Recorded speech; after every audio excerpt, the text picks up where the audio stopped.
Sadhguru, I would like to have an experience like you had in Chamundi Hills, and afterwards, I want to experience the utmost pleasantness within myself, as you say. I would like to be enlightened. What can I do to bring that process about? Oh. Wow.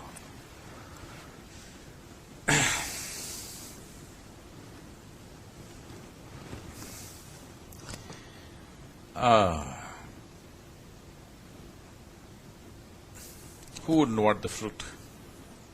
Who wouldn't want the fruit? Who would not want the fruit? Everybody. No, I'm not talking about apples. Everybody would want the fruit of life, isn't it? Yes. However you perceive it, different people perceive this in different ways. Now, he's understanding the fruit of life as enlightenment. Yes. You may understand it as victory, somebody else may understand it as money, somebody else may understand it as love. It doesn't matter. What is… how you perceive the fruit. But is there somebody who does not want the fruit of life? Everybody wants the fruit of life. So if you want the fruit, the most important thing is that you never bother about the fruit. You just nurture the root. That's how the fruit happens. It's the root, not the fruit. Right. If you just pay attention to the root, what it needs, fruit will invariably come. Nobody can deceive you from that. But you don't nurture the root, you're too focused on the fruit. You know, these days we're saying we're goal-oriented societies. Yes. So we're only dreaming of things, they will not come. I know there are people going about saying, don't do anything, just wish and it'll manifest. Okay? This dream can be sold only to those who are not successful in their life. This dream can never be sold to the successful, because people who are successful in whatever they're doing, they clearly know that if they do not nurture the roots of their life, no fruit will come. Yes. It's a simple farmer, to a racer, to a scientist, to a yogi, everybody knows this. Yes. Only somebody who's done nothing with their life believe that without nurturing the root, you can have a fruit. Yes, you can steal from your neighbor's garden, but you can't do that every day, you know. Or you might as well… you'll get caught someday. But you can't do it every day, and it's always going to be a desperate life. The joy of producing lot of fruit, you eating it and distributing it all over is different. You trying to steal one fruit from somebody else is a very different experience. Even if you manage to steal every day, it's a very different experience of life. You will not know the joy of the fruit. You will have the fruit in your hand, but you will not know the joy of the fruit, isn't it? So essentially, I want you to understand, when you say enlightenment, you're talking about the ultimate fruit of life. And you're also mentioning, and not only that, and what happened afterward, but you're not interested in what happened before. The process that I went through before that, not interested. You're only interested in the harvest. Don't be interested in the harvest so much. Yes, harvest is important in the end, but you don't have to bother about the harvest if you take care of the cultivation and planting and seeding and everything properly. Harvest will come. Why will it not come? So you must have been asking, the question you should have been asking, Sadhguru, what did you do so that such a miraculous thing happened to you on Chamundi Hill? No, you're asking all the things that happened afterward are too fantastic. How can I get it? All right, that's how you look at it, it's fine. But I want you to know this. This is one thing you can do.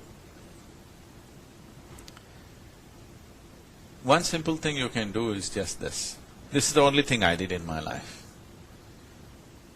One thing is, when I was 3-4 years of age, I clearly realized that I know nothing about life, which is a fact even today for everybody, you know.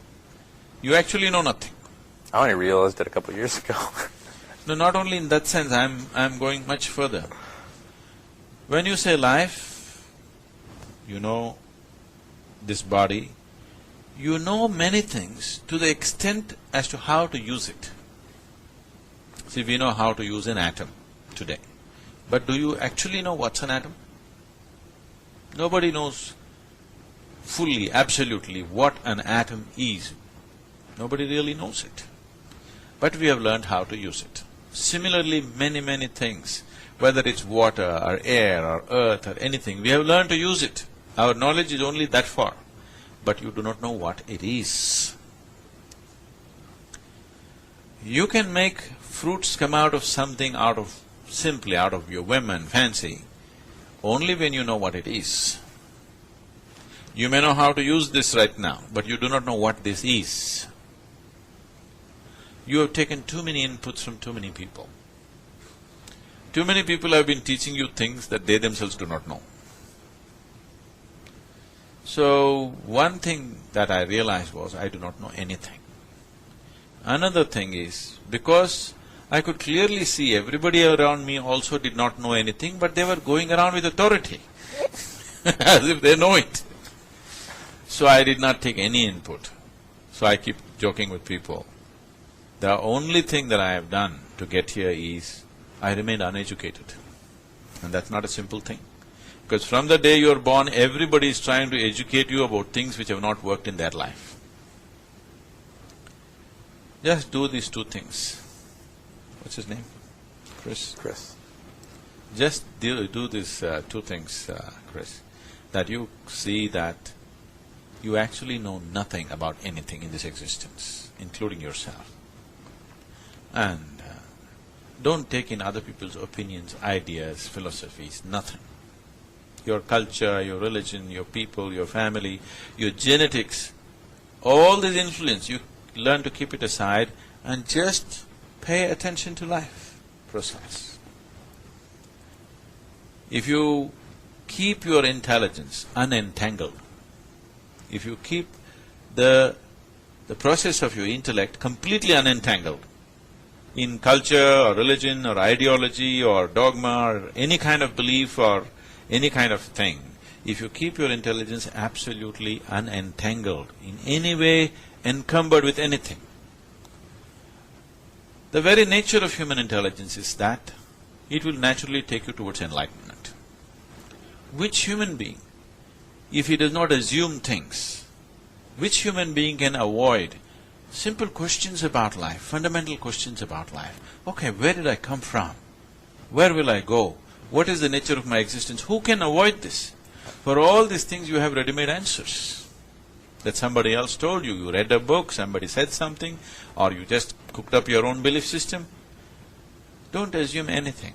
Just simply make the question profound enough. If the question sinks deep enough, the answer is right there. And